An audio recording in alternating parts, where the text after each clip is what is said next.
Welcome to the Appleboys podcast. My name is James. Also I'm Rob. Got Rob here.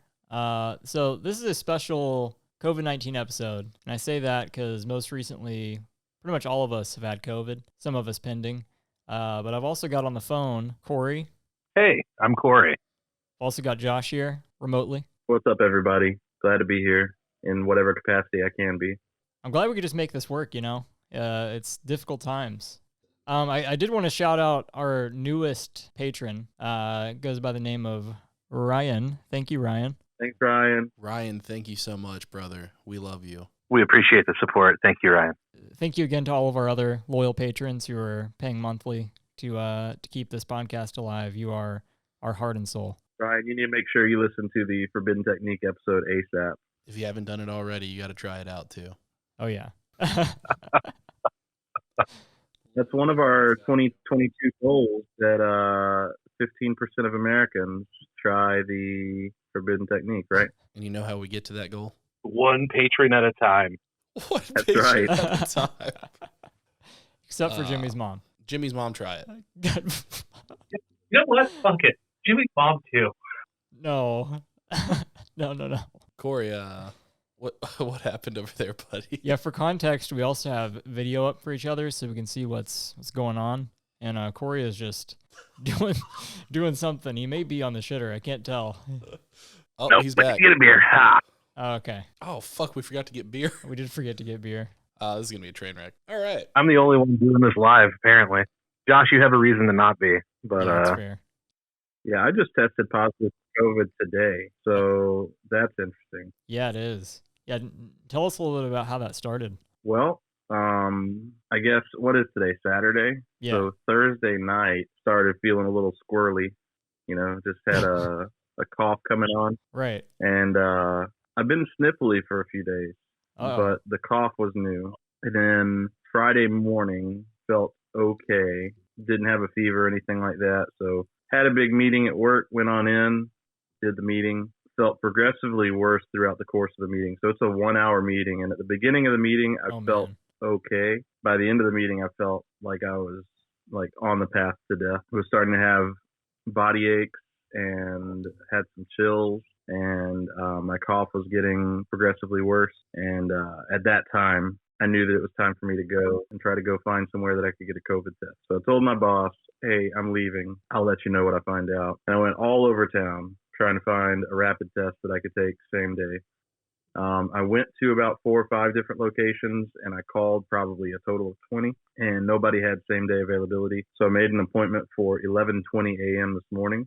Woke up this morning still feeling not great. I actually feel a little better today than I did yesterday, which is a plus. Yeah, that's good. Yeah, it's so insane to me that we are way over a year into this pandemic, and you can't get a same-day COVID test anywhere, if even the next day. Well, a lot of that is just like, if you look at COVID numbers very recently, it has shot up like astronomically, like right after the holidays and everything. Right. And I think, with the new variant out, and there's been a lot to predict that this is going to happen, though, because this same thing happened last year. Like right after the holidays, it just blew up. Yeah, but I don't think it's a lack of availability of the actual tests themselves. I think it's a lack of availability of people to do the tests, because there's so many people trying to go get tests right now. So like the place that I got tested today at 11:20 a.m., they had tests yesterday, but they only have one MD working right now because the other one has COVID. Yeah, I think it's definitely a combo, because like the urgent care place I went to said that, like I told them that I also had a test sent to me in the mail from my work, and they were saying how they're the only place that had like rapid same day tests in the area, and like most of the other providers have to send off the tests, so I can expect like pretty big delays on my test. And it was like 4 or 5 days later after it like got to the facility that I actually got my result. So I think it's definitely a combo, just a big shit show right now. Yep. But I only have a day and a half of being inflicted to talk about how it made me feel or how it's making me feel. So you guys, Rob and Jimmy, just went through it, and Corey, you had it back in like OG COVID days. So Yeah. Like, how did it affect you, Jimmy? Yeah, so me and Rob both got pretty sickly after the New Year's Eve show in Atlanta, which is pretty predictable. Kind of a dumb move on our parts. Don't recommend going to giant concerts during peak pandemic. It's probably not the greatest idea, so bad on us for doing that. But the day after, like immediately after, so I think I had it before the concert, which feels even worse. Right. Like I was wearing a mask about half the time because you're getting drinks, stuff like that. So it's very difficult to mask up the whole time. But yeah, day after the New Year's Eve show, so it was Sunday, going through normal work stuff, felt kind of tired. Also had like slight tinge of a sore throat, feeling squirrely, as Josh would say. And I had the next 2 days off. So Monday, Tuesday, I started feeling worse and worse. So I got tested on Monday. So luckily I didn't infect my entire staff at my store. At least I don't think so. And then, yeah, I was out for 2 weeks straight, which is wild. Today is my first day back. Typical symptoms other than lack of taste and smell. I wasn't too bad, but had the temperature, really bad headaches and body aches. Felt like I had been hit by a train on Tuesday. Real bad time. So hopefully all those symptoms don't happen to you, Josh. I think Rob was in a similar boat. Yeah, so symptom-wise, so first and foremost, I'm pretty sure that we were both of the infection prior to that show, because generally the incubation period, gestation period, whatever, the time that it takes from infection to like when you feel that you've been infected is, I think, 4 or 5 days. And even like the day of the show, I was feeling weird, but I didn't know like what that meant. Like it wasn't like traditional COVID symptoms for me, which is super funny. You and Jimmy and my girlfriend had basically identical symptoms. Yeah. I had pretty different symptoms. So my biggest symptom and kind of the reason that I knew that something was real wrong is actually, you guys may not know this. That's so funny. What? I know what you're going to say. The lack of appetite thing? That, and you had to shave your neck. Oh, yeah. That's part of it too. But you guys may not know this. The Appleboys are mostly hefty lads, besides Jimmy. Jimmy's a small boy. But small. I can put down some food. And it was so strange because day one, I could not eat anything. Like I would have like less than half of a normal meal for me, and I'd be like, if I have another bite, I'm actually gonna like throw up. It's not gonna be good. So that was the biggest indicator for me that I was sick, and the body pains, the body aches kind of came after that, and that was also super weird for me just because everything like felt like tingly, and my roommate everything. Jesus, man. Did you bust out healing hands there for a little while? I mean, I had to try it out, see if it did anything to me.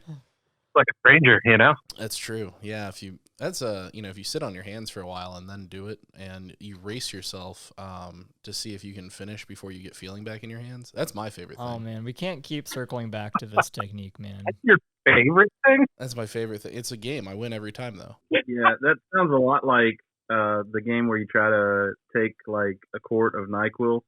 I thought it was Ambien. Yeah. Whatever. It's the same thing. That's good though. Take Ambien, drink a Red Bull, and see what kicks in first, baby. Yeah. Corey, you got pretty sick, didn't you? Oh God, I was super sick. So it started out for me with like kind of like body chills, I guess you could say. Like I didn't really I didn't like have a fever or anything. Like I was just like cold. But then the fucking heater died at my house during like December. It was like the coldest time of year possible. Oh man, no. I forgot about that. And it was like 48 degrees in my house. I had a temperature of 103, and I was like, I think I should probably go get tested. So went to a local urgent care facility and got tested. Got results back the next morning. It was positive. And it's like once I knew I was positive, it was just like, okay, buddy, you just need to sleep for like 4 days now. Like that's all I wanted to do was sleep. I was so tired. And my fiance kept coming in and like trying to wake me up. I'd be like, fucking leave me alone. I'm so tired. Go away.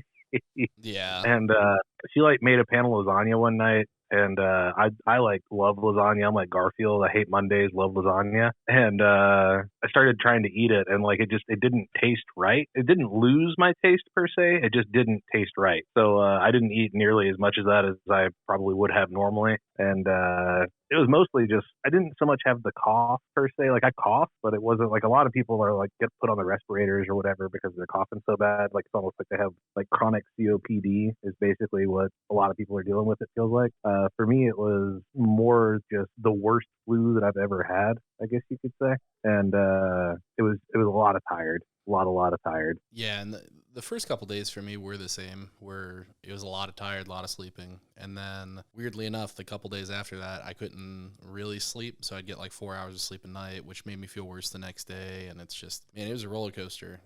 One of the funniest things, though, was I'm due for a haircut, and, I've got like these baby hairs on the back of my neck that have grown.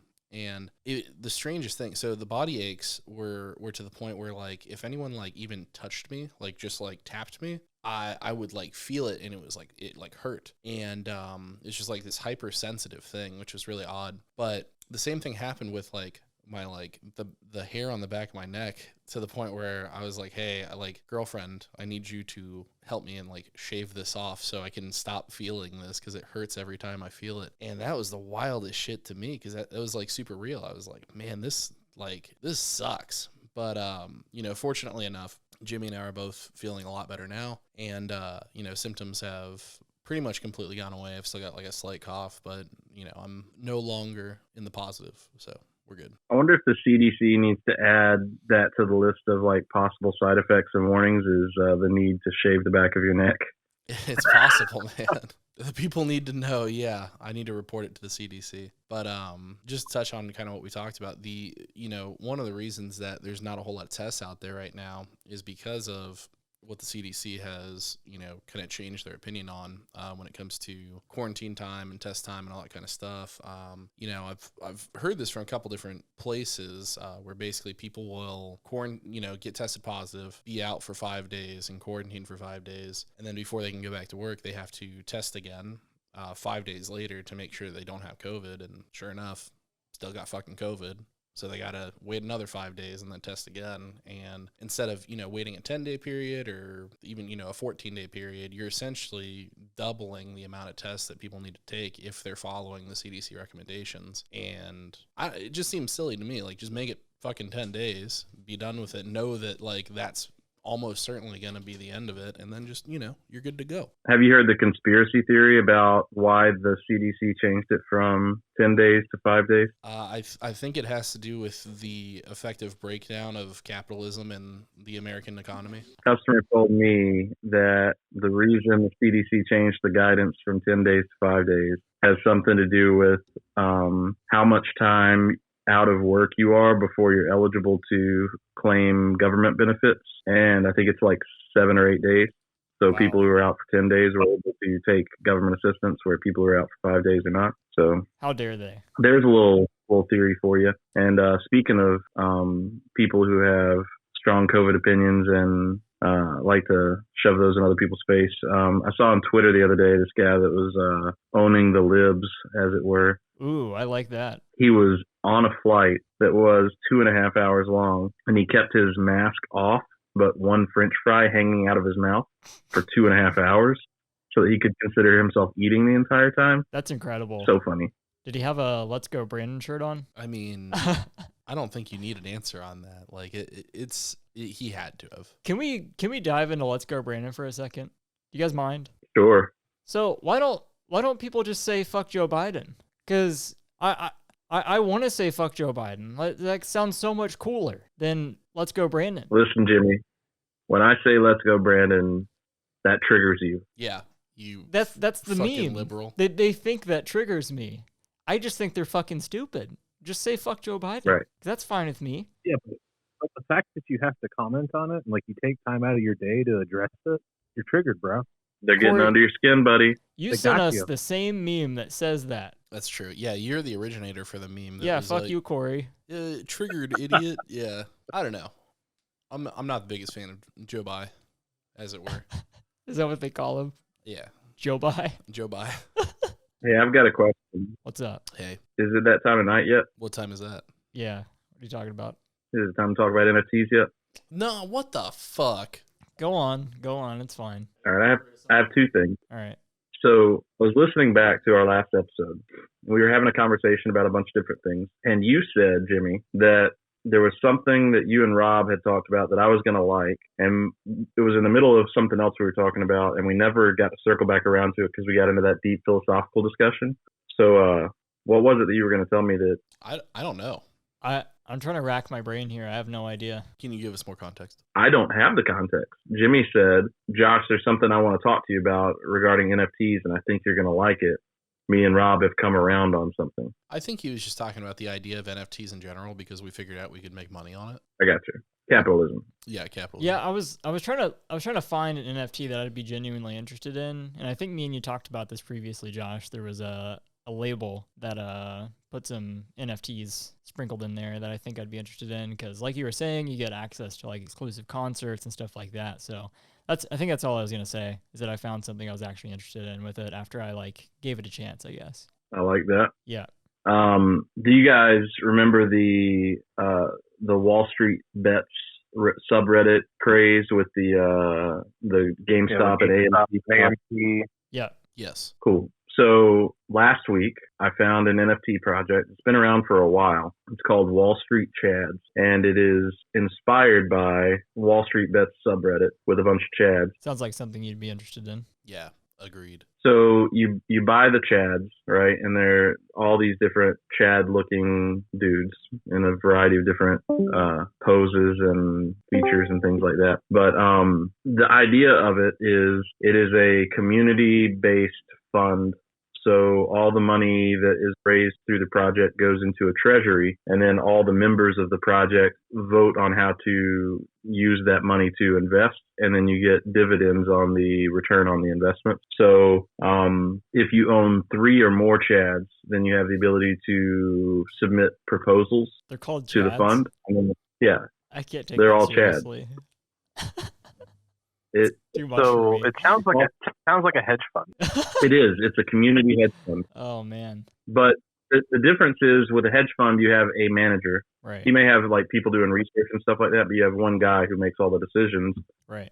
In this, for every chad that you hold, that's one vote that you get for or against the proposal. So the more chads you hold, the more voting power you have. But anyway, it seemed like a pretty neat project. Didn't do a whole lot of research. Went ahead and bought a few chads.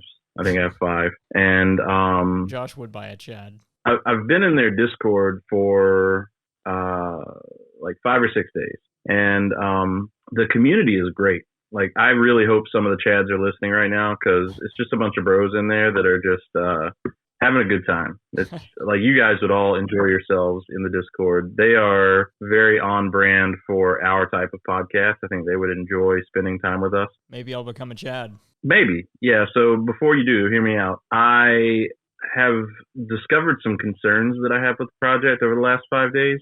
All right. That have made me a little uneasy with my 5 chad purchase. So first of all, there are only 2 developers on the project. So it's a very small team. It's just 2 guys. And neither one of them is Doc. So nobody knows who their real identity is or anything like that. They also don't have a very big social media following either on their individual accounts or on the Wall Street Chads account. And the project has been minting chads since September. So it's been minting for a really long time. Sorry, you just said minting chads, and that really got me. It's really funny. Yeah. It's just a great sentence. It is. But so the project has been really picking up steam. There are a total of 3,333 chads available to mint. When I minted my 5, I was number 1299 through 1304. And that was 5 days ago. So from September to 5 days ago, they were only at 1,300 chads minted. As of right now, they're almost to 1,900. So definitely picking up steam for sure. Jesus. Yeah, it's a big difference. I'm not super comfortable with the way the 2 developers have been like responding to questions and things like that. They're putting out some really cool like teaser content, right? So they're putting out they're almost ready to launch the actual platform where you'll submit and vote for the proposals. They're calling it CorpoNet, and everything is like for the corporation and everything like that. Sounds like an evil mastermind sort of thing. CorpoNet. Yeah, and it's very, the whole community is very cultish. So Sounds like it. They have these Wolf of Wall Street style chants where like when new members join, they go and they just like fill the chat with that. Oh my god! And then when they do giveaways, they make people do victory speeches. Like it's this weird combination between Wolf of Wall Street and Wall Street Bets. It also sounds like a frat, kind of. It feels like a frat, kind of. With fucking Chads. Yeah. Nothing but Chads. Nothing but Chads. And then the bot in the server is Karen. So she moderates everything. Her name's Karen Chaddington. Oh my god. Yeah, but the two developers are really good at teasing things and getting people excited, and then they also are like hype guys, so they'll get people like sort of in a state of euphoria where everybody just wants to like go mint more Chads. Whenever anybody asks a like legitimate question, they don't respond at all. Like they'll be responding to every single stupid little meme, every single stupid little comment. Yeah. But then when anybody asks anything real, they don't respond at all. On top of that, since I've been in there and it's only been 5 days, they've already like missed a couple of deadlines. And I say deadlines lightly because they're like, they said we'll have this done by this time, and then it didn't happen by that time. It's not like that it was a hard, like everybody's counting on this type thing, but in both of those situations, there's no real accountability on them not hitting those timelines and no explanation offered or anything like that. And it's a pretty significant amount of money that they've brought in, especially over the last 5 days. Yeah. With very little accountability around it. So how much is a Chad? If you mint one, which you can still do, it's 0.08 ETH, which is like roughly on today's prices going to be about $280 to $300. You bought 5 of these? Yeah, spent about $1,500. That is quite the commitment. Especially when you're like, I didn't really research a lot, and now I have questions. Josh just got fucking hypnotized by this Discord of dudes that were just he's fucking like, humming. I want and... Yeah. Josh got deceived. I got hit with the euphoria, but when the SEC raids this Discord, they're gonna be like, where? Yeah, that sounded really funny over your really shitty microphone, Corey. Hey, thanks. Oh man, I really don't know that it's ever gonna get that far because I have this feeling that once the project mints out, these two dudes are just gonna like dip out with everybody's money. I could be wrong. Is there a way out for you at this point? That's probably an unfounded accusation. But because I've developed these concerns early, before the project is minted out, and it's gaining all this momentum right now, I have listed all 5 of my Chads at a 0.12 ETH each price on OpenSea, and I'm going to monitor it pretty closely over the next little bit. But the floor on OpenSea is higher than the mint price. So the lowest price Chad on there is 0.1. So listing at 0.12, if I were able to sell at that price, I would get back my cost plus the gas that I spent to mint them, plus maybe a very small profit. Yeah. And if it gets down to crunch time and we get closer to the mint being complete and I still have these concerns, I may lower the price to try to sell more quickly. But I think even priced where I'm at right now, I'm likely to sell them. That's good. And I may hold one because the idea is really cool, and I don't actually suspect either one of these developers to be bad people, and I don't necessarily think that they have bad intentions. They seem like decent enough guys, and they seem pretty smart, but there's just a lot of red flags for me that had I done more research before I just like jumped in would have probably stopped me from doing it in the first place. But I just really liked the idea. Plus, it was recommended to me by somebody that I trust, and that caused me to do a little less research than I normally would. So I feel like I'm probably going to sell these things. If I do, great. If I don't, it's not the end of the world. No big deal. But the community has been pretty neat. Like I've made some buds in there, and Rob is wearing on camera right now this like Serbian Mother Russia like snow hat. What's that type of hat called for our audience? I've always referred to it as just a Russian hat, because that's primarily the demographic that I see wearing these types of hats. Right. I think the proper name is a trapper hat. No, that can't be right. They don't use that word in Russia. Well, in England, in America, they do. All right. Well, Jimmy, I need you to do some research and find out what that hat's called. But either way, his hat made me think of this guy that's in the Wall Street Chad's Discord. His name's Sergey or Sergey. I don't know how it's pronounced. Sergey. Sergey. It's definitely Sergey. Is it Sergey or Sergey? Sergey. But I thought Sergey ended in an I. Oh, it ends in a Y? Yeah, it's Sergey. It can be spelled either way. I think Sergey is typically the Russian variety. I think the Y is like Ukraine or Belarus or something like that. I think this guy might actually be Armenian. Huh. That is also possible. Well, either way, we've become fast friends, and I decided to draw him a picture in MS Paint, Microsoft Paint, in exchange for he's going to come into our server and boost it. So that was the arrangement. Is I make him this picture, he boosts our Discord server. So he hasn't held up his end of the bargain yet, but I sent him the finished picture, and then he minted it on the blockchain as an NFT. Oh man! And he has called it King Chad. So he has a one-of-one King Chad NFT created by me.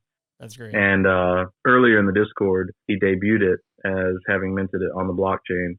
And there was a bidding war shortly thereafter where people are trying to buy it from him. What were the bids? Not much. Like Okay. 0.1, 0.2, or 0.01, 0.02 Ether. Yeah, it was like 0.1. Let's go. No, and then 0.01, 0.02. So like $80 to $160, which like $160 for a 10-minute MS Paint drawing. Yeah. Like if I can do that every time, let's go. Oh yeah. It's pretty neat. So hopefully he will sell it, and then he'll send me half of the profit. Like I hope he sells it for 10 ETH or something like that. And that'd be cool. So that being said, I am personally done talking about NFTs for tonight unless somebody else brings it up. Well, funny you say that because we have a special guest coming in as a drive-by part of this podcast that may want to speak about NFTs perhaps. We're bringing in Will. Hello. Hello. How's it going? Great. Will, you sound lovely this evening. You do. Hey, Will, I've got to let you know that for quality assurance purposes, this call may be recorded and monitored. Oh, It's true. I'm glad to hear that. If What are y'all talking about? Josh was just telling us about his Wall Street Chads project that he's buying NFTs in. Nope, not buying NFTs in it, Will. That's not true. I bought NFTs. I regret that. I'm trying to sell them now. Whatever. Either or. You regret that? How come? I didn't do enough research. I think it might be a rug pull. Not sure yet. Josh is about to get squid tokened. I don't actually think that. I think there's a chance that it could be, and I'm worried about that. I hope that it's not. Oh, man, you look and sound so great, Will. You do. Yeah, Thank you look you. like the opposite Thank of you. us right now. Your hair is shining like an angel. Here, wait. Let me. Do you guys see that? Yeah. Do you guys know that Will streams on Twitch sometimes about crypto? It doesn't Yeah, surprise me. you want to plug your channel, Will? Yeah, plug the channel. My channel is twitch.tv/Razgreez. That's RAZGREEZ. Where did that come from, Razgreez? Well, I used to play a video game called Ace Combat 5, which is a video game about flying, fighter jets and stuff. It's by a company called Namco, who also makes Tekken, Oh Soul yeah. Calibur, and Galaga. Pac-Man.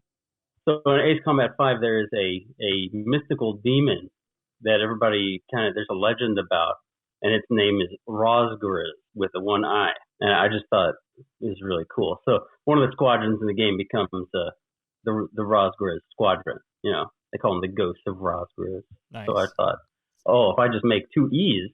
Oh, the reason I got that name was because I was playing World of Warcraft, and I made a name with the word pwn in it. And they changed my name to Rosh Gosh Taram, and I thought that was too ridiculous. So I just changed it to Razgreez. And That's real close to Rosh Gosh, but gosh. yeah, but that's how it happened. That's the story. Man, that's a better WoW name than I ever had for any of my characters. I always had some sort of boner name or like banana. That was always in my character names. Like boner Everyone, champ. one of them was a boner name. So, That's funny. Will, I was watching you stream a few weeks ago. You're streaming a video game, and it was the most Yeah. complicated goddamn thing I've ever seen in my entire life. Oh, that was High Fleet. Yeah. It's a good one. I missed that one. It's made by 2 Russian guys. It's an indie game. We were just talking about Russians. How about that? You didn't even know. We didn't prep you up for that at all. Will, how do you feel about Russians? I think they're about to invade the Ukraine. Probably. They just cyber attack all of the state infrastructure, cyber infrastructure, and really effectively shut it down. Oh God. Generally, a cyber attack of that nature is what you'd expect before an actual physical attack. Right. You don't put on a condom unless you're gonna fuck. Correct. Jesus Christ, Will. That's true though. Hey, speaking of which, Will, I have a question. Yeah. Have you tried it? Have I tried the what? The forbidden technique. Why do we keep circling back to this, man? Let it go. The forbidden what? Funniest fucking thing I've ever heard in my life. Listen, Rob, Will's not a Patreon subscriber, so I don't think he knows about the forbidden technique. Well, I'm going to need you to use some of your vast Ethereum wealth to subscribe to our Patreon, please. Will does not have any Ethereum, but he does need to subscribe to our Patreon if he believes in this project. This Appleboys podcast. He's doing it live, boys. I'm doing it right now. Here we go. Yeah, big shout out just so you know, for the audience, it's www.patreon.com/Appleboys. That's patreon.com/Appleboys, spelled how it sounds. Okay. Hey, I just got a push notification from Patreon saying that we have a new subscriber. His name is Will. Thank you, Will. Oh my God, thank you, Will. You're welcome. Thank you so much, son. Hey, so typically I recommend listening to episodes in order. So there are currently 4 bonus episodes that you can listen to. But rather than listening to them 1 through 4, I recommend that you start with bonus episode number 4. And then next time we bring you onto the show, we want to hear your thoughts about the forbidden technique and whether or not you've tried it, because we'd also like for you to try it. Absolutely. So, Will, we started the show tonight talking about COVID, because I tested positive today, and Jimmy and Rob are just getting over it, and Corey had it back in like OG COVID days. You recently had COVID as well, didn't you? Yeah, I tested positive for COVID on January the 4th at 4:00. Wow. And yesterday was my first day back at work. How was that, coming back to work? I don't know. It was okay. Everybody's glad I'm back, but That's gonna make you feel good, right? I really enjoyed having that time off. Oh yeah, me too, man. The first 4 days of the COVID were miserable. I'll tell you what was the worst thing about it for me was I was really dizzy. I was like dizzy as hell. Too. Like I was like, just took my 8th shot dizzy for like 3.5 days straight. Like I was walking. I have a broom in my house, and I was using the broom to walk around because I literally couldn't stand up straight. That's so intense. crazy. I haven't been dizzy that way, but I've had a really bad headache, and it feels like I'm in a fog. Like, I'll give you an example. I don't use Snapchat very often, but my wife likes to use Snapchat, and I needed to chat with her and someone else, so I needed to create a Snapchat group, which I have never done before. So I created the group with me, my wife, and this other person, and I couldn't think of a name for the group because my brain just like wasn't working. And so I called it 3 People.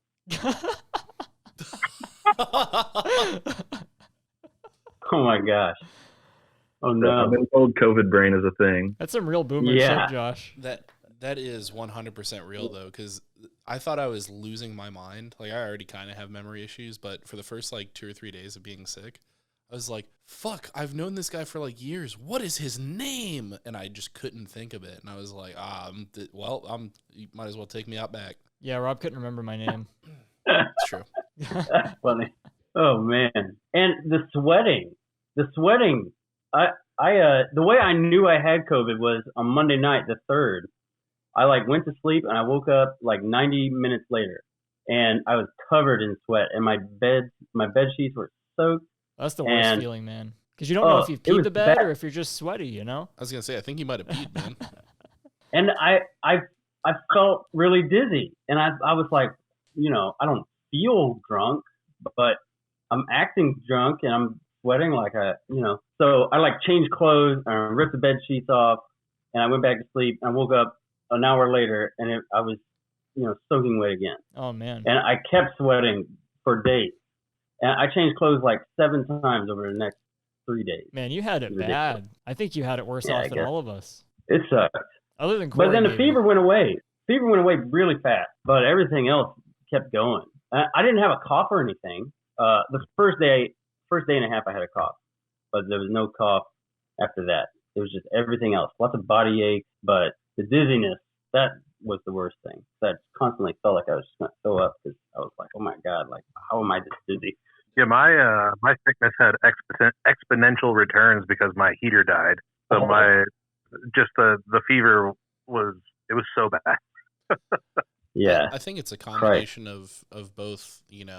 One, no heat, which sucks, especially if you have a fever. But the other thing is, now that I think about it, correct me if I'm wrong, but everyone else is vaccinated here.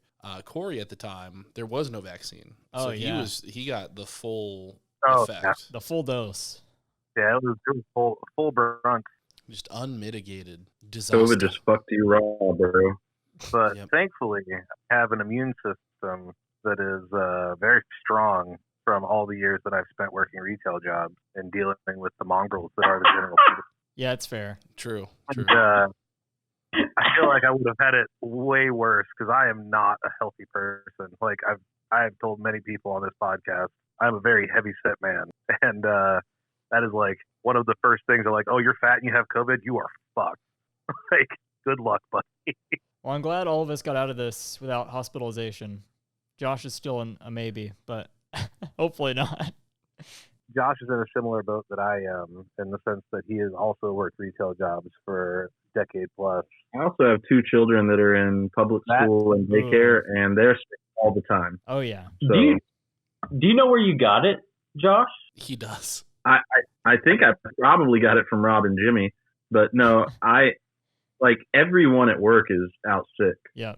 So we have 2 of our stores here locally in town, and the leadership team from my store has been covering both locations because every leader in that other store was out. And on top of that, like probably 30 or 40% of the employees in both stores are out. Wow. Just on a cyclical basis.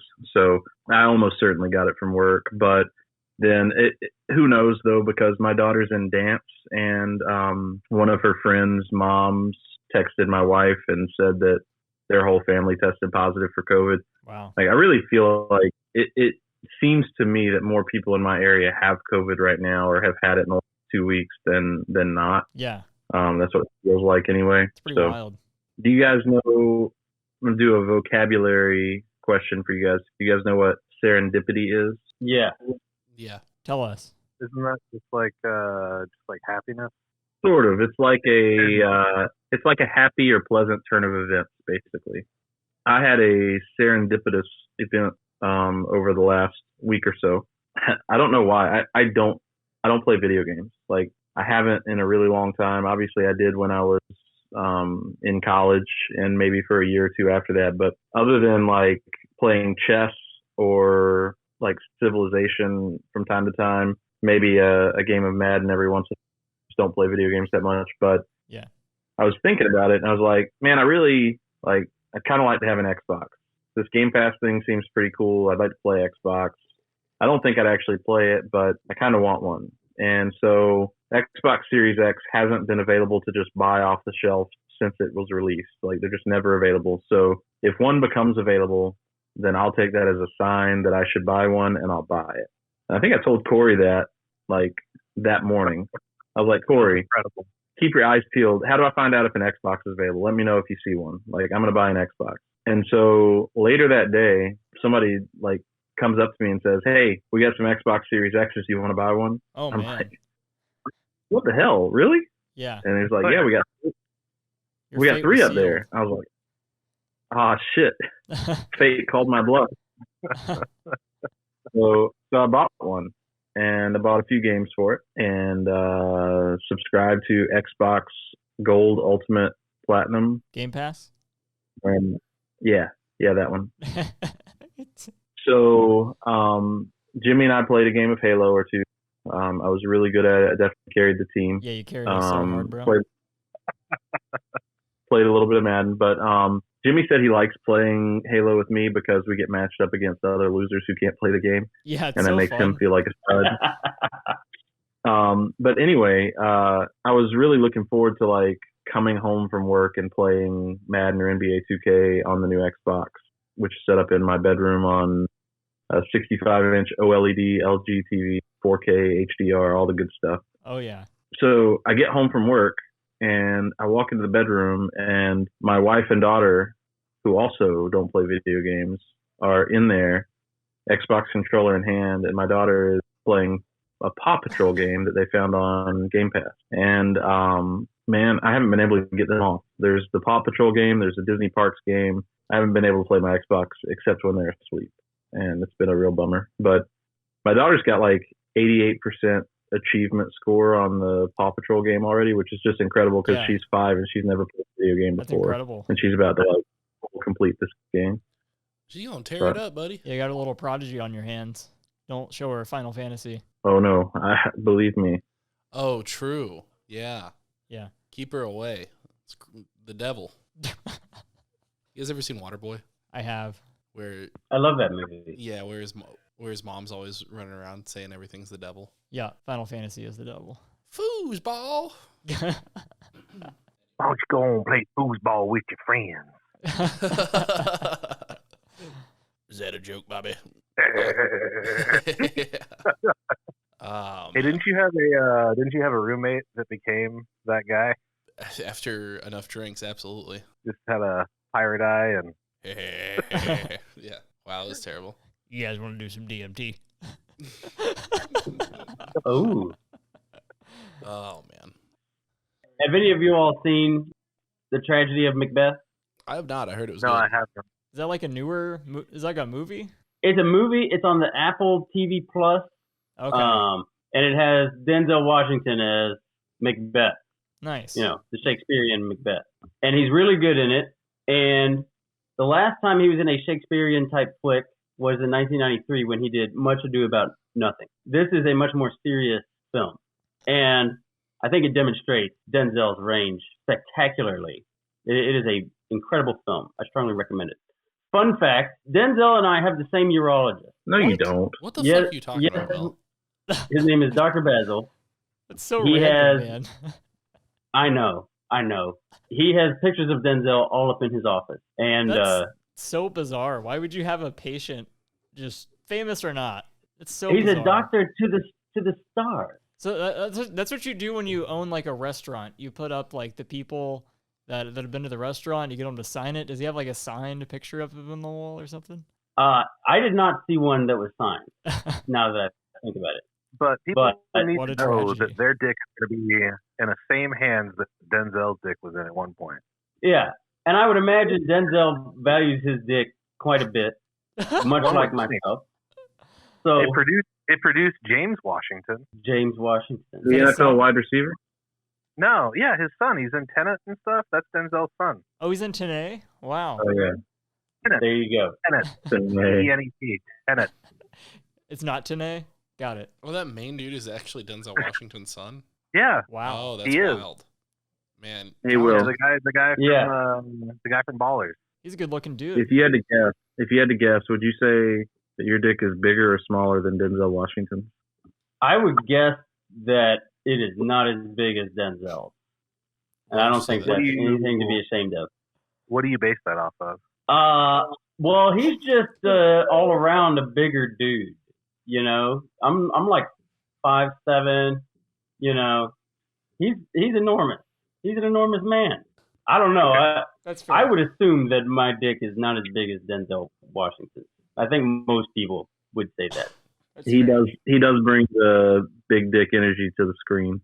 Yeah, That's true. So are you basing having the same urologist as Denzel Washington on the fact that you went into your doctor's office and he just had a bunch of pictures of Denzel Washington? So you're just assuming that's his doctor?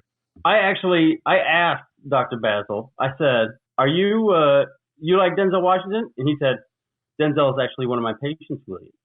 And I was like, really? And he said, yeah. And I was like, huh. Well, have you seen any of his movies? And he says, I've seen every Denzel Washington movie, Will.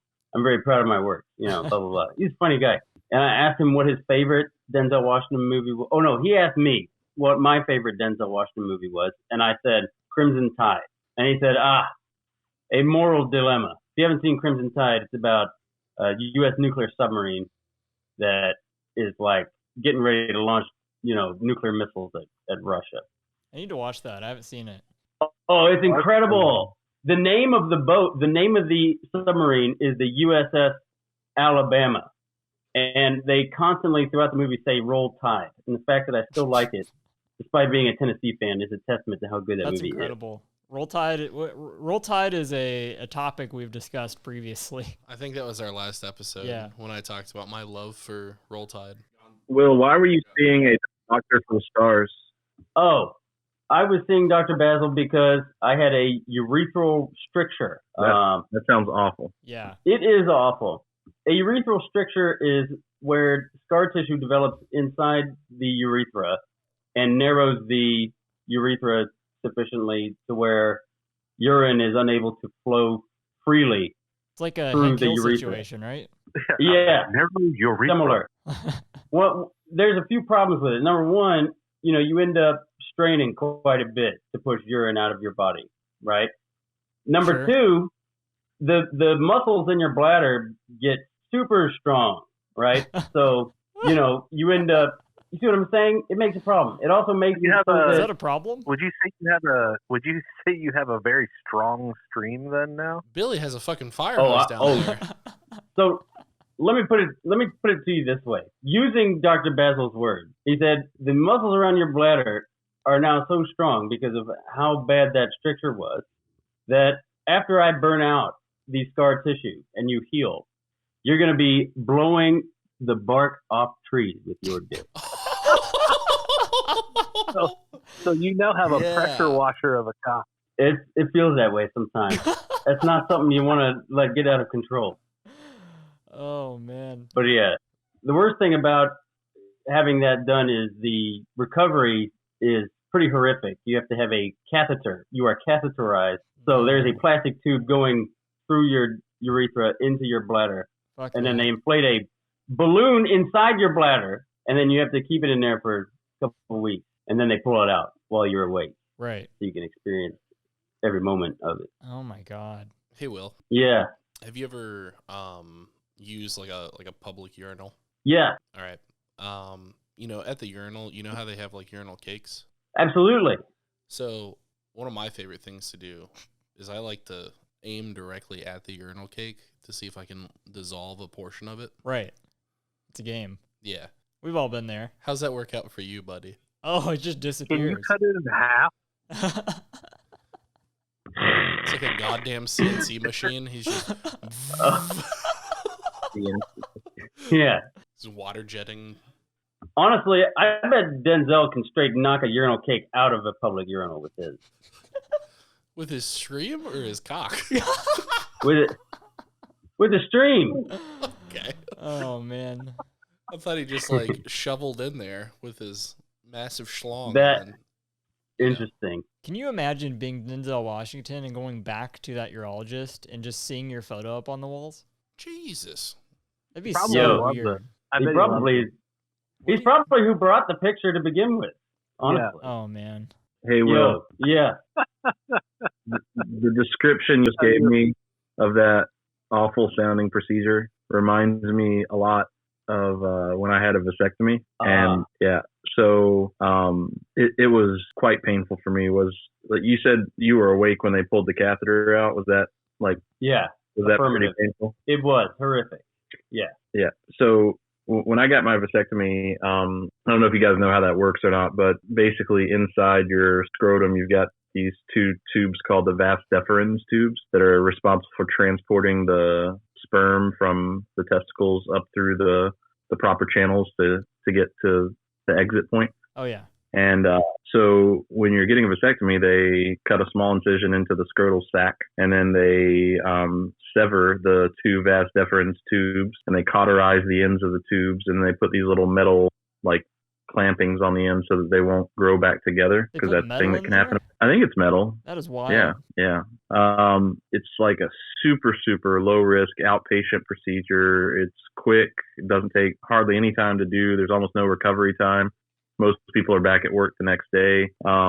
Like very, very low risk. And most of the urologists who do vasectomies do like 10 or 15 a day, right? So like they're doing them all the time. And so I went in to do mine, and I was like really nervous about it for a number of reasons. Like you got somebody messing with your junk and you don't know who all's going to be there. So like there's this nurse working on it. And I was told after the fact that they normally give most people like some sort of anxiety medication like Xanax or something like that before the procedure to help calm down, but that was never offered to me, and so I was super nervous about the procedure. But anyway, he gets in there, they do the local anesthetic, he does the first vas deferens tube, it goes just fine, no issues whatsoever, and he's going to do the second one and he gets it cut, but then he's like holding it with these like tweezer like forceps type things, and one of the like the vas deferens tube that he's the second one, it slips off of the tweezer thing,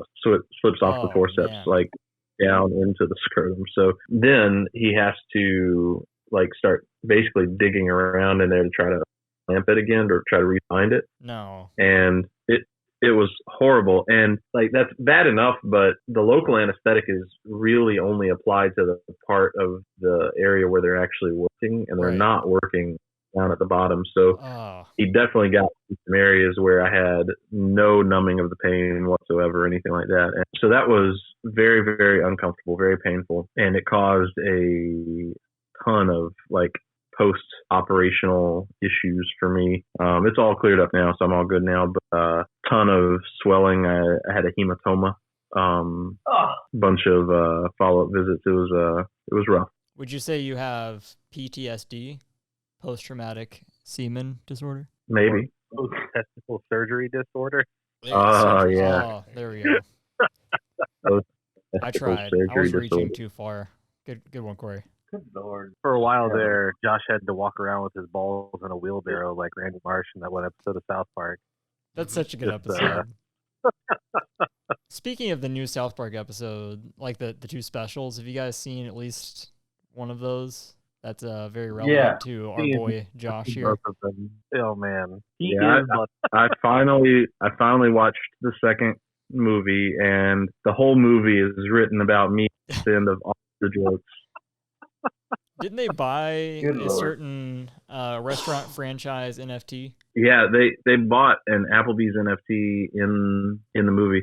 It wasn't just Applebee's, though. It was Applebee's and two other restaurants. Yeah, wasn't it like an Applebee's and Denny's collaboration restaurant? Applebee's, Denny's, and one other. It was that movie could not have been more on the nose with like making fun of me at all. If it tried. Yeah, I was laughing my ass off the entire time. Every time Victor Chouse came up and he started going off about it, have you boys heard of NFT? Oh boy! It reminds me of Josh getting me into NBA Top Shot every time. You're welcome, by the way. How is that doing, by the way? It's doing great. It's still doing well, yeah. Like they're in NBA commercials and stuff now, so like it's catching on. But I have gotten out. I still have my money in my account in preparation for an eventual NFL project. I know that's going now. Huh? That's going now. No, I have not been accepted into that yet. Isn't it like still in beta, or can I just sign up for it now? No, it's still invite only, and I haven't been accepted yet either. But it's called NFL All Day, and the stuff is like super expensive. The packs are like $250. Well, I mean, I'm here for it. I'm not gonna lie, because I know a lot more about football than I ever did about fucking NBA. I've been so disconnected with that sport for the past 2 decades because the Bulls have not been relevant since like Derrick Rose. This is the first year. Right now. Yeah. Well, thankfully Zach LaVine's knee injury isn't serious. You know, digital assets. Can I just say, I'm sorry, I know we're talking about NFTs, but I have been, over the past couple of days, for the first time in a couple of years now, I'm giving very serious thought to reallocating back into Bitcoin. Like, really? all the way back in. Yeah. All the way? I liquidated my 401k. I'm like, very seriously exploring selling my house. I want to I'm really seriously considering putting all that money back into Bitcoin again. Wow, that's quite the commitment. You can come move in, Will. I mean, it looks like a very sure bet. The fact that it has stayed up this high for this long is really crazy. I mean, it is. There's been so much adoption. Fucking El Salvador. It's El Salvador's national currency. Rio de Janeiro. Rio de Janeiro is now considering giving people a discount on paying their taxes in Bitcoin. Wow. And allocating 1% of city revenues to Bitcoin, which is nuts. And the thing is, the more countries that and more municipalities that do that, the more other people have to allocate just to keep up. It becomes a domino kind of effect. And I don't think anybody's going to crack SHA-256 encryption anytime soon. I just don't see a lot of downside to buying it. That says a lot coming from you. I trust your financial decisions generally. Well, I sold everything, I guess about a year and a half ago. And I had already sold a lot before then. And I just decided, I'm going to wait for a bottom. I'm going to wait for a clear, ridiculous bottom. And I haven't seen anything resembling that. It touched 30 grand after, China banned mining. And I kind of thought other big industrialized countries like the United States would consider similar measures, right? And they just haven't. And I don't think they're going to. So speaking of selling really volatile things and then buying more like volatile, risky things, did you see where Cybertruck was delayed again? I did see that. And I am really disappointed. I have one pre-ordered. Yeah. And that is a huge bummer. It is. Yeah. Do you wish you would have bought a Rivian instead? No. Rivian looks dope. I'm waiting for it. Does look great. The electric vehicle bubble, by the way, I don't know if you're aware of this, but there is a electric vehicle company called Local Motors. Yeah, I've heard of that. Right. They are actually, as of yesterday, no longer a company. Wow. They have officially gone under. That's wild. And their kind of claim to fame was 3D printing vehicles, electric vehicles.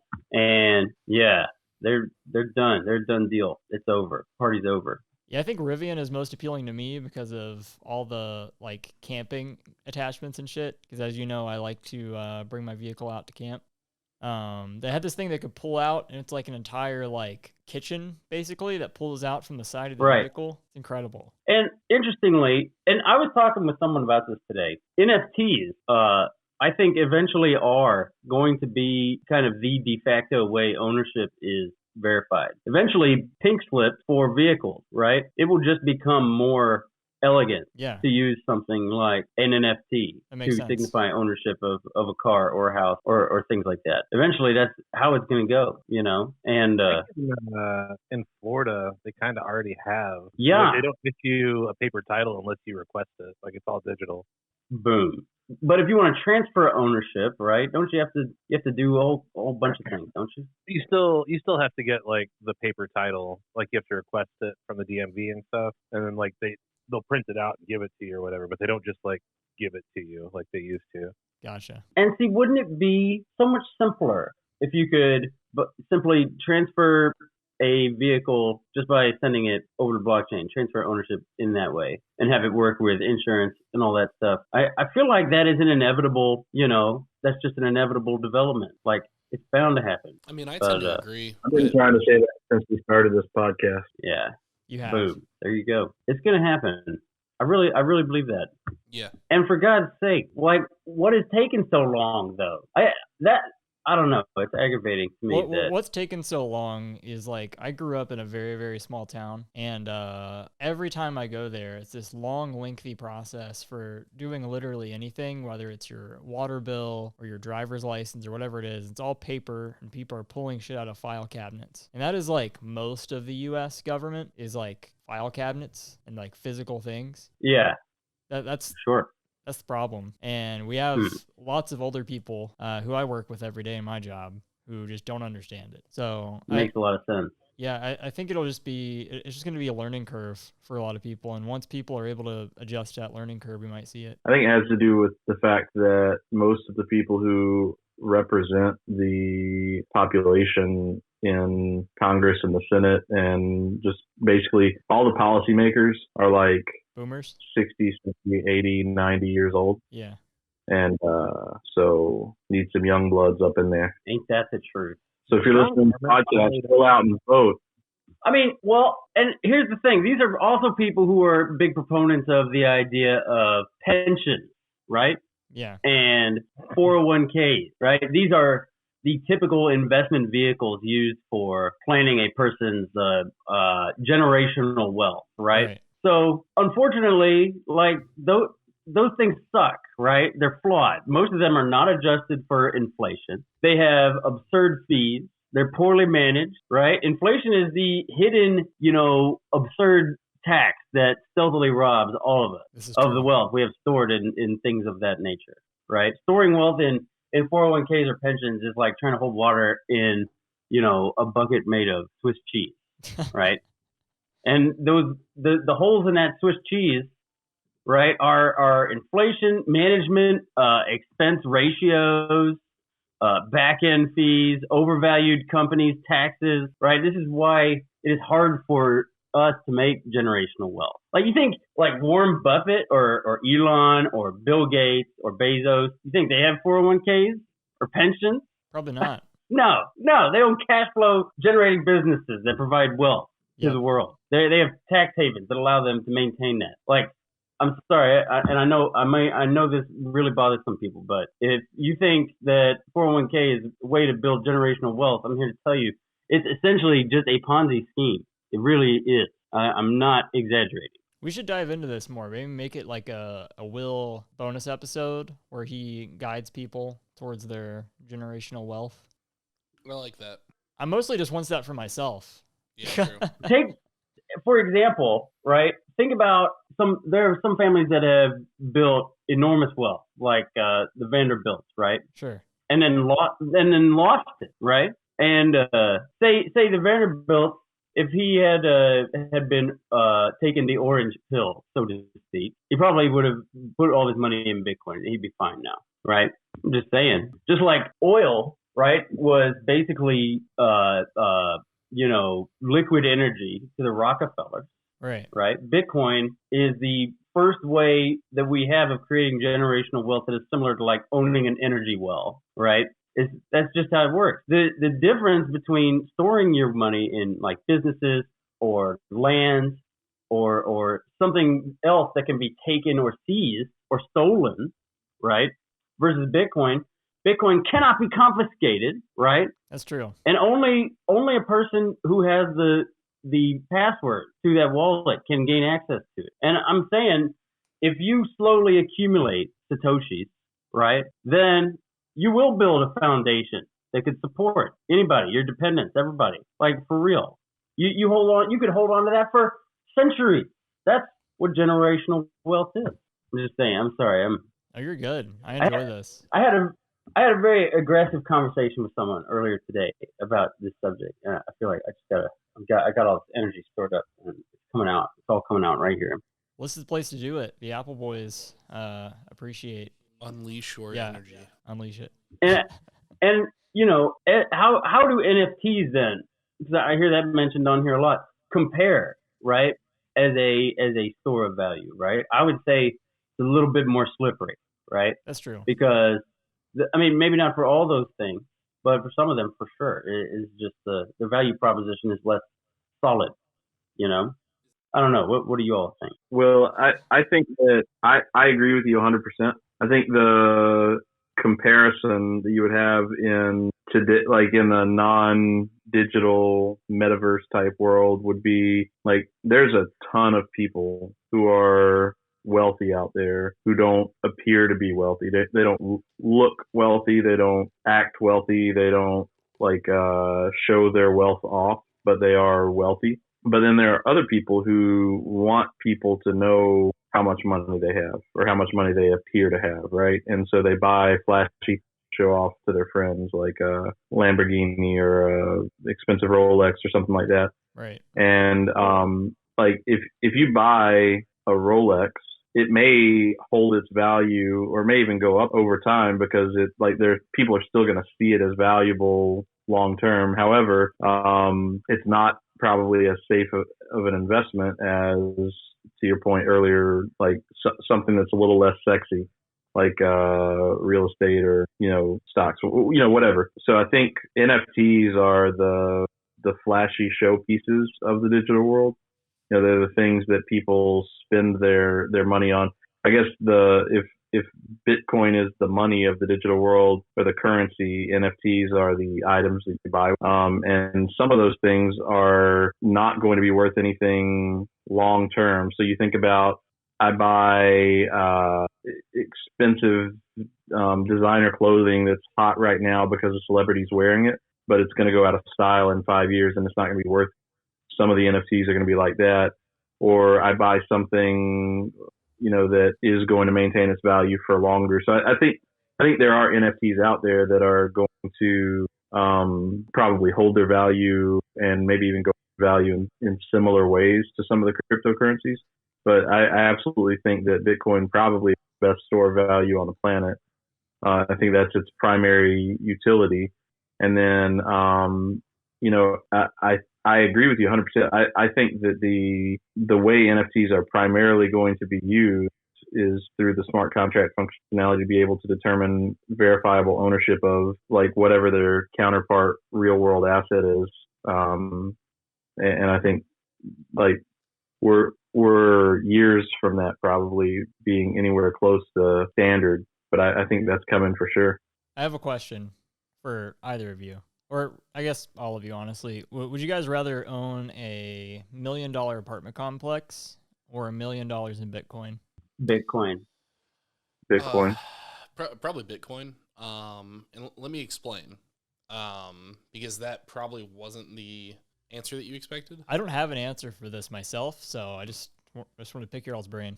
So the reason I would say Bitcoin instead of apartment complex is because $1 million apartment complex, while, it is a hot real estate market and everything like that, more so for, purchasing a house rather than renting a place, assuming that this apartment building is going to be for rentals. Yeah.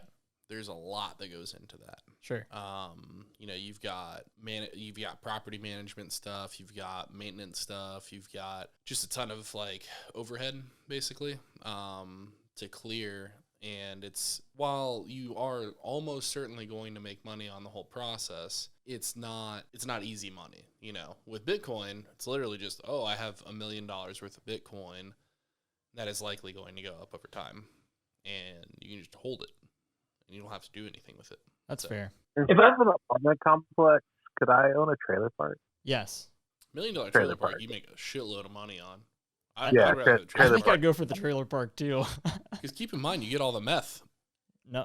If I could, an addendum to what Rob said.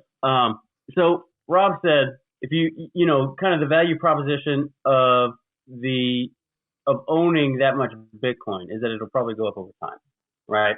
And I would look at it like this, right? Ownership is kind of the only real way to build wealth, right? Right. You can't get rich working for somebody, because you have to spend a lot of that money to keep making that money, right? Whereas if you own something, that thing is making you money while you're asleep.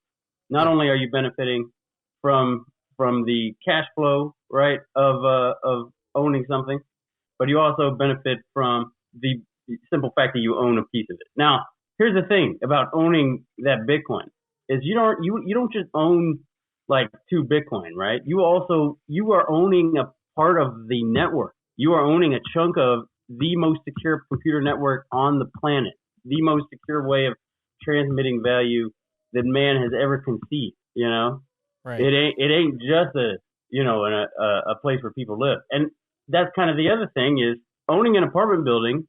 If you asked me 2 years ago this question, I probably would have said apartment building. Really? Because I would have said that the risk involved in holding Bitcoin exceeded, right? That's why you sold, the risk involved in.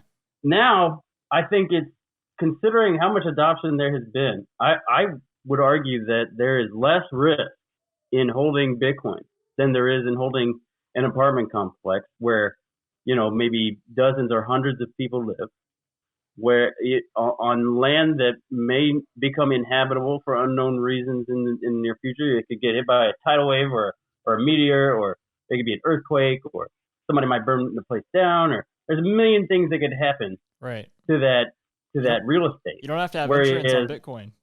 Self-insured. Precisely. And the number of things that could happen negatively to that Bitcoin are very small. The only thing that could really screw that up for you in the near future is if the price dumps for some completely unforeseen reason. Or if you forget the keys. So ever since I was like old enough to know how money works and what money is, my dad has been like always telling me that I should save up so I can buy some kind of apartment complex, live in the apartment complex, and rent out the units. So should I still venture to do something like that, hypothetically, or should I just buy Bitcoin as I can? We are in a very special moment in human history.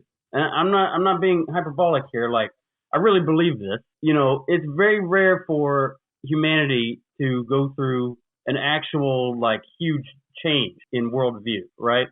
Like in the Middle Ages, right? When they invented the telescope, printing press, people figured out that, the earth goes around the sun, not the other way around, right? Sure. That led to serious distrust of the main power in the world at the time, which was the church, right? And as that kind of came apart, right, we got the golden age, right? As the old institutions fell away, the golden age came about, where science, trade became kind of the main thing. And something that emerged during that time is something that we use today, which is Keynesian economics, right?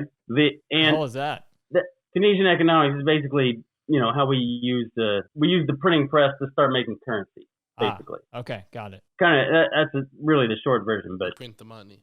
I submit to you that what I'm saying is that I think we're at one of these printing press moments. Really?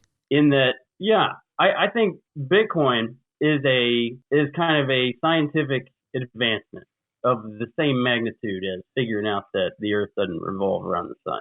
Okay. Like Bitcoin is literally it is absolutely scarce money, and it's capable of destroying power structures that currently exist and returning power to the sovereign dude, like your average dude. I submit to you that we stand at the precipice of a digital renaissance where the separation of money and the state becomes a possibility, a real possibility. You feel me? Like, actually that. Is that not the problem we have right now? What? Let me ask you a question, Will. Yeah. All right. So this is purely hypothetical. Okay. You could have Jeff Bezos's current entire net worth in the portfolio that he has today, assuming two things. His portfolio has zero cryptocurrency, including zero Bitcoin, but everything else is the same. And he can never rebalance the portfolio to add crypto to it.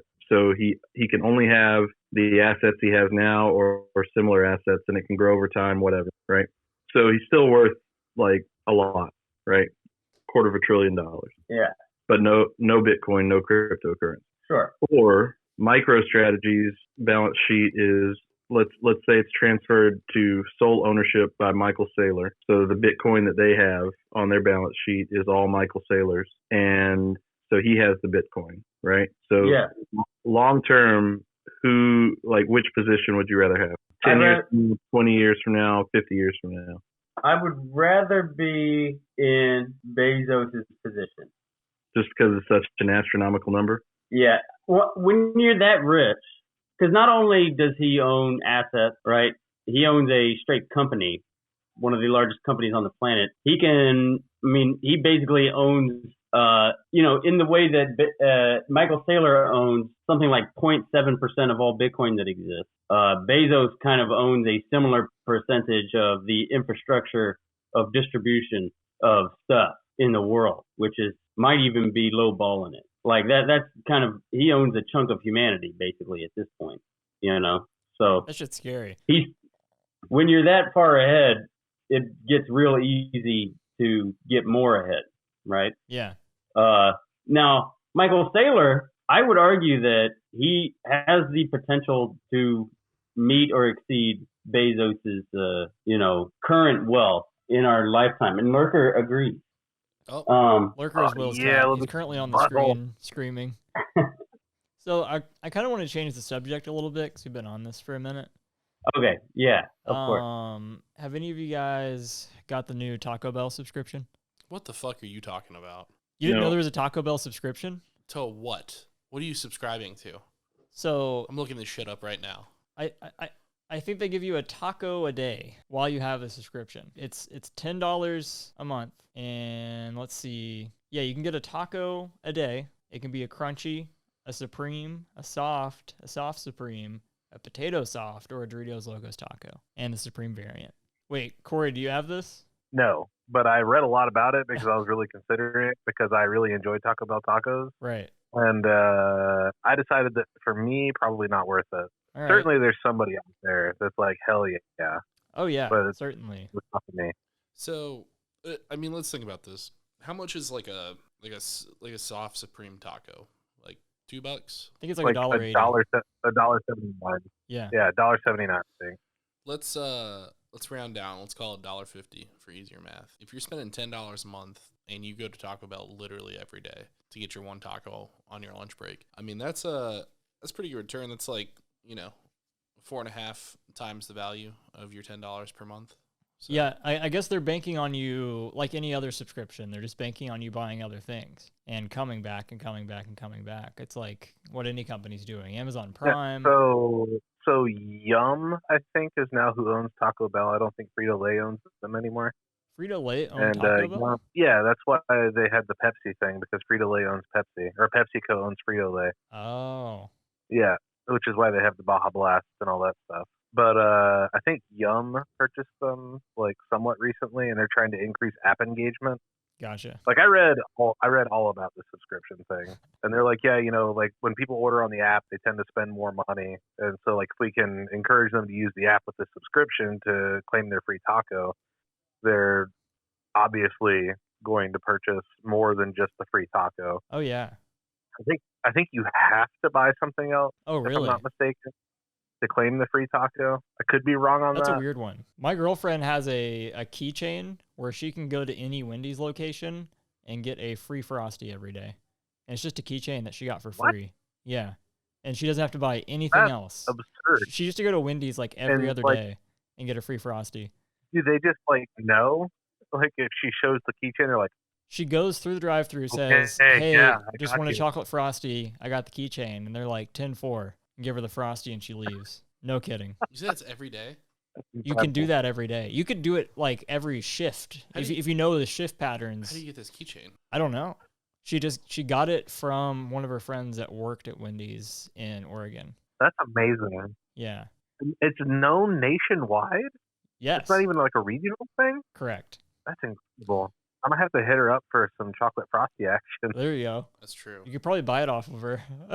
Speaking of going to Taco Bell all the time and getting Frosties and just eating fast food all the time, Rob, weren't you talking about some sort of contest that we were going to participate in? Man, I'm so glad you brought this up because I forgot about this. Bet? This is both. So you have the accountability of an entire audience. An entire audience. So here's what it is. I'm laying down the gauntlet. Like I spoke about earlier in the podcast, we're both hefty fellas, and I would like to de-heft because I want to look good naked. Sure. And Me too, buddy. I want to do this, but I need extra incentive to do this. And I'm a very competitive person, so I always do better in competitions and bets and all this kind of stuff. So basically when there's something on the line, I can be more involved, I can be more active, and I can be good to go and ready to go. So I am challenging you, Schwa, to a weight loss off. Can we call it something better than weight loss off? I don't know what else could be better. The Biggest Loser? Oh, I mean, whatever works. So what are the terms? So I think that there needs to be a time limit involved. I think as part of this time limit, we have set goals, and we have to hit these goals before the end of the time limit. And if we don't, then the person that did the worst was the worst loses. loser. Yes. Right. However, stipulation here is that if we both hit whatever that goal is within that time limit, we're fair and we're out. We're good. What's the wager? Josh, what would you? So I have a number in mind, but what do you have a number in mind as far as the wager goes? Are we just doing money? We can do money, or loser gets to slap the other one, or whatever. You do crypto. 2 Ethereum. Oh God. Dear God, no. 1 Bitcoin. Stakes pretty high. I'm gonna have to refinance my house. Is it based on total pounds lost or percentage of total weight? What? So I think percentage of total weight probably makes more sense. You guys weigh pretty similarly. I think I'm a little heftier than him. I'm a little bit taller. Okay. And I'm also a little What's thicker. your starting weight? You know? I'd say it's probably about 325. Okay. My starting weight 297.9. Yeah. Just approximately, just give or take. Give or take. Sure. Got it. Somebody writing this down? It's all being recorded. Yeah, we. Yeah, well, we're on a podcast. Will, this is a podcast. You're right. That's so good. I'm gonna write this down. All right, write it down. In case the fucking SD card crashes again. Yeah. All right. Josh is 297.9. 0.9. I think Rob needs to do an official weigh-in before we take his number down. That is an official weigh-in for me. I was naked for it and everything. How long ago? Okay. January 9th. Okay. Okay. Yeah, so this is pretty recent. This isn't fair, though. You have COVID right now. You're going to lose a bunch of weight. That's true. He knows that. Well, Rob and I talked about this. I had already started my own little private weight loss journey, and so he and I agreed to a staggered start because anytime you start losing weight, the first 10 pounds or so are much, much, much easier than of it. And I've already lost those 10 pounds since January 9th. Nice. So it would put me at a very big disadvantage to not count those days, especially if we're going to put something to the effect of like $500 to $1,000 on the line. Yeah, I agree. I mean, staggered start definitely makes a lot of sense. What time limit did you want to put on this? It's up to you. Hey, you know what? Let's just go to October. That's what I had in mind, actually. I have a goal in mind and a date, and it was all based around Corey's wedding. Yeah, both you boys are in the wedding, so Wait. how about that? All right. October? That's like a long time from now. Yeah, I can't think that far ahead. It takes a long time to lose weight. We should have multiple rounds. We should have like 3 months round. So whoever's winning 3 months from now, like they have to wear a dress or something, or whoever's losing. I mean. All right. A dress. And then 3 months after that, whoever's losing at that point has to. I don't know. Someone else come up with. We've really got to flesh this out a little bit. I was just thinking about putting up $500 and being like, yeah, if I stay tubby, then you get $500. If you stay tubby, I get $500. We both lose weight. No, we need to put more on the line here. Dignity. I was gonna say, Will, I don't have that much money. No, not money. I mean, like somebody has to wear a dress at some point. All right, That's what I want. I'll tell you what. I've got one. I've got one. I have one too, but I don't think you'll do it because I think you're a bitch. Oh. Okay, Those what are were big you words. going to say? Big words. I think the loser has to get an Appleboys podcast tattoo. Oh. I Okay. like that. Oh yeah. I like that. Well, I was gonna say I'd shave my head if I lost, which Oh shit. is a big thing for me because I fucking love my hair. But You have okay. to shave your head and get the Appleboys tattoo on your head. Your shaved head. No, I'm not doing that. You guys would lose your fucking jobs. No one will see it. Except for the time that his head is fucking shaved. Will. That's right. Yeah. That's a good point. So you have to go on LOA for a medical emergency on your head. True. I will agree to those terms if I get to select the color palette for the logo. For yourself or for the other person? No, for myself. Yeah, that's fine. As long as it's the official Appleboys podcast logo, you can choose whatever colors you want, and you can put it wherever. But just keep in mind, you have to prove that you actually got a real tattoo. So if you put it on somewhere scandalous, you're gonna have to show it. It's going on the thigh. Yeah. I love this. And then, hey, Corey, are you in on this too? No. Why not? I told Robert I wasn't in on this before the podcast. Absolutely not. Well, I was going to say, if you were in, if we all three hit our goal or about to get married for your bachelor party, instead of one of us getting the tattoo, all three of us get it. That's true. Oh. I like that idea. No, I don't like that either. Oh. Definitely not. All right, so it's $500 and an Appleboys tattoo. Wait, $500 is still there too? We're doing both? We don't have to do both. We can do the Appleboys tattoo. The tattoo is a pretty big deal. I think that is all we need. And that motherfucker's going to cost about $500. Yeah, because we're going to get it done right. Exactly. So I'm down You're with gonna that. see Kat Von D get your tattoo. There you go. Corey, when's your date? Is it the 28th or something? 10/22, baby. 22. Okay. So Yeah. let's just call it the 1st of October, Josh. Okay. Or we can do it Nice. for the. So when are you starting? I'm starting Tomorrow? No, I have to. Now. I have to clear the house. All right. Well, you can't take too long because it's the 15th, and I'm already 6 days in. That's fine. Yeah, that's fine. I will. You guys want to start on Wednesday the 19th? Well, I'll start on Wednesday the 19th. He's already started. That's Okay. fine. So, This is great. and you said you're going to do a tracker through the Discord, correct? I got to work on that. Okay. I'm going to try it. I've never used Python before, but I'm going to try to write a custom Discord bot that we can log our weigh-ins daily, and you'll be able to use commands to check the leaderboard and check progress, and it'll give daily updates and stuff like that. Nice. I may even have tweets about it. So if you're starting on Wednesday the 17th, is that what you said? 19th. 19th? Yeah. So that's 10 days after I started. So if you're saying October 1st, September has how many days? 30? So September 30 days. 21st. September 21st would be my date. Okay. So what's your goal? If you're starting around 325, where do you want to be on October 1st? In like. Is it all right? So are we just? Is it whoever lost the largest percentage of their weight, not necessarily whoever hit a goal? Because I think you said something about if we hit certain goals, then we're both. I mean, I think that's a good thing to do. It's not, now that was based on the fact that I would have to give up $500 if I lost by 0.1%. At this point, I'm probably, we can do it either way. Like we can just do whoever loses the most, or if you want to be absolved after a certain percentage, then we can do that. I think. What does the gallery think? What do you guys think? Yeah, we need some. Well, feedback. I think being absolved after a certain percentage is pretty good.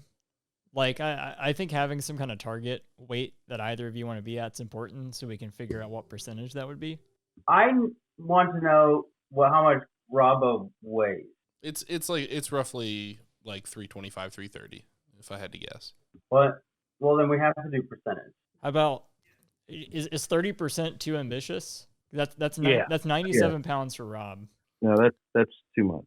That is quite a bit to lose in 8 months. Okay. My goal for Corey's wedding is to be roughly 220, which is about almost 80 pounds. Right. Yeah, but it's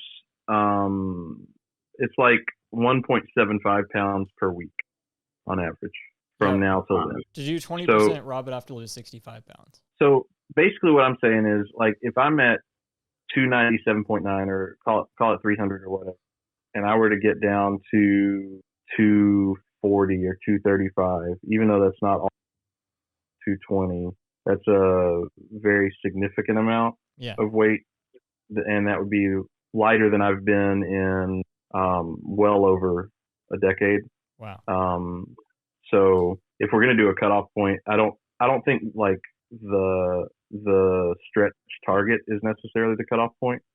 I think it's something that is substantial but also reasonably attainable, considering you and I are both going to have stressful things come up. We're both going to have life changes, and we're both going to lose focus from time to time. And I think the accountability of Discord in the community and things like that is good. But also, October, to Will's point, is a really long way. That's a long time to remain laser focused on a task like this. So what do you think? I mean, we can do a checkpoint halfway through. I think if there's a halfway point, you know, they should do like a BMI thing. Right? Are y'all about the same bullshit? Are y'all about the same height? No, Rob's taller than me by 3 inches probably. Okay, that's tough. And BMI is just awful. Because, like, by BMI standards, The Rock is morbidly obese. That's true, but that is fair. I think point. for the purposes of the competition, total percentage of your starting body weight makes the most sense. Yeah. I think that part's already decided. I think the question is there a cutoff point where we both are absolved of our responsibilities for the bet? Which, by the way, doesn't mean that we won't both go get an Appleboys tattoo anyway to celebrate being skinny. You know what I mean? It's true. Like, we might do that anyway, but I'd like to know that there's a threshold that no matter how much cocaine Rob does at the end of this thing, if I work hard enough, I'm going to be absolved of this anyway. I think 20% is probably pretty good. So based on his goal, he's doing more than 20% is the issue. Right. So you're saying if we just hit the 20% mark? Free and clear. Okay. So you're saying 10%, halfway, full way, 20%? Yeah. Because Josh loses 60 pounds. Yeah. You lose about 65. Yeah. That sounds fair to me.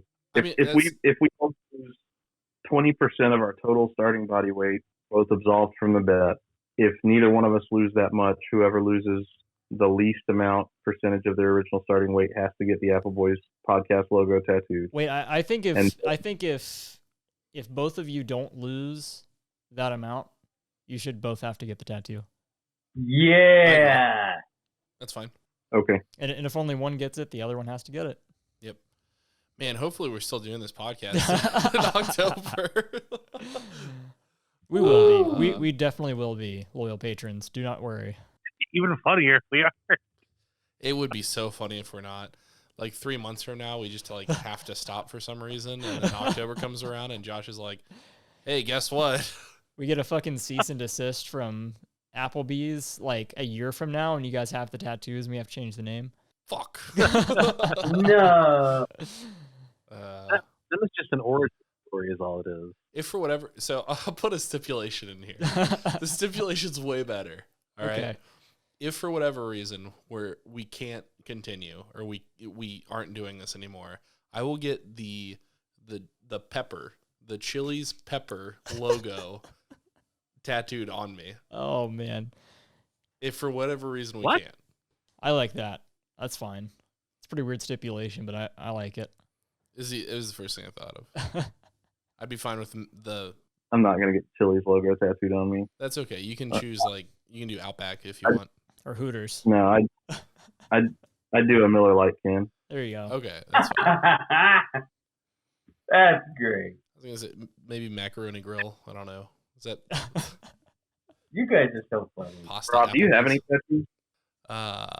No, I have no tattoos. I was planning on getting a pretty substantial like phoenix on my shoulder at one point, but I never did.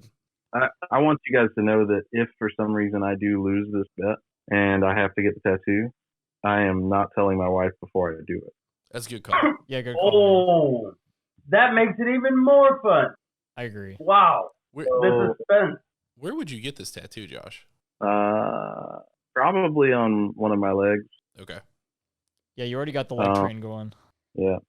Man. Like, I have no tattoos, but I always thought it would be really funny to just somewhere on my body get like just a line or like a squiggly line tattooed on me, and then when people are like, what is that? Because like all tattoos have meaning. You could be like, oh no, man, that was supposed to be like a dragon, but like I pussed out because it hurt real bad.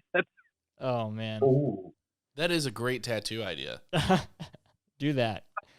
I could get a Cavendish banana on my upper thigh. Yeah. I like that. I think it's about time to wrap it up. I know early in the episode we thanked Ryan, and then in the middle of the episode we thanked Will, our two newest Patreon subscribers. So thank you guys again. Yeah, thanks. You're for having welcome. me. If you are listening to this episode and would like to get your own shout out and also to hear some of our amazing bonus content, you can check that out at patreon.com/appleboys. You can also go to our website, www.appleboys.us. Follow us on Facebook and Twitter at appleboyspod, and make sure that you like, subscribe, and share. We are growing our audience pretty steadily, but would love to have some of your friends listen as well. So feel free to share our podcast with anyone you think might enjoy it. And we really appreciate you guys listening week in and week out. Hopefully the audio quality on this week's episode was not too terrible. COVID has taken us out of the studio, at least a couple of us. So first time trying to do any of this remotely. So hopefully the audio quality turns out all right. Hopefully. All right. Happy tonight. Happy tonight. Happy tonight. Happy tonight. Happy tonight. Happy tonight.